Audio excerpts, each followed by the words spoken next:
Lingid sa kaalaman ng housemates ang bisita. Kausap na ni Kuya sa confession room. Maligayang pagdating sa aking bahay.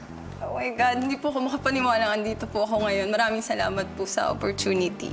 Hello po, ako po si Angel Guardian. And yes po, totoong pangalan ko po yun, Kuya. Kinakabahan po ako.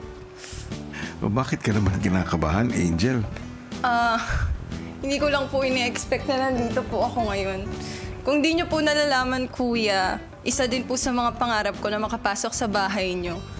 Ako na ang nagsasabi sa'yo, Angel. Totoo. Nakapasok ka na sa loob ng aking bahay.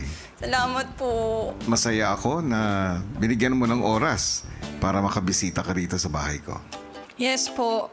Kung pwede nga lang po na hindi lang po ngayong araw na to eh. Talagang gusto ko po magstay. At least for a night.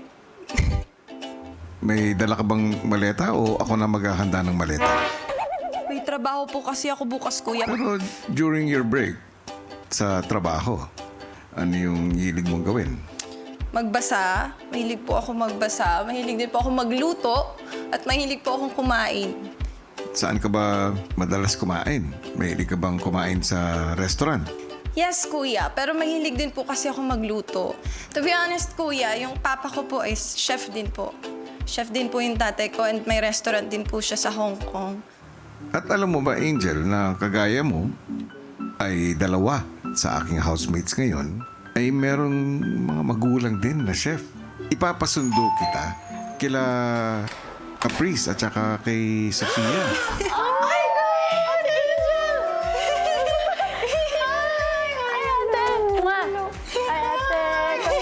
Hello,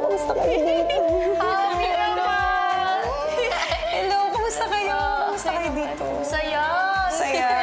Ano na mga ginagawa niyo inside? Now, at the moment, anong ginagawa niyo sa loob? Kanina ate, pinag-usapan namin yung plans namin para sa mangyayari na soft opening. And kami din nasakto ate yung weekly task leaders. Naglalaro ka po ba ate? Mahilig din ako magluto. Pero yung dad ko rin, chef din siya. Yes. Perfect! Yes. Oh, Angel, Yes po. sa tingin ko ay oras na para makilala mo naman yung ibang mga housemates. Yay! God, I'm excited. Yes! Ang ating special guest is si Ate Angel! Natuwa po ako, Kuya, kasi napapanood ko rin po talaga si Ate Angel Guardian po, Kuya, sa labas po. And fan po talaga ako, Kuya, ng feed po niya sa social media kasi ang ganda po, Kuya, ng pagkakakurate po niya ng mga posts po niya, Kuya. Tsaka,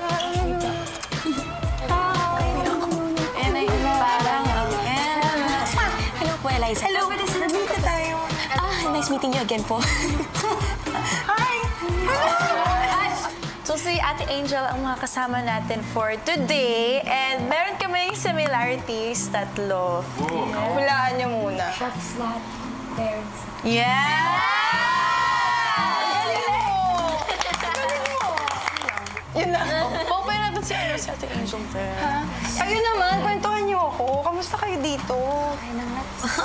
Kamusta kayo? We're good. Actually, may soft opening kami mamaya. I know, I know. Restaurant. Kamusta, kinakabahan ba kayo? Wow, ako actually kinakabahan na nandito ako. Pero I mean, kinakabahan ba kayo for the soft opening? Kasi marami kayong isa-serve, right? Medyo. Pero okay na, marami naman din pala kayo. Kaya yun. Good luck, guys.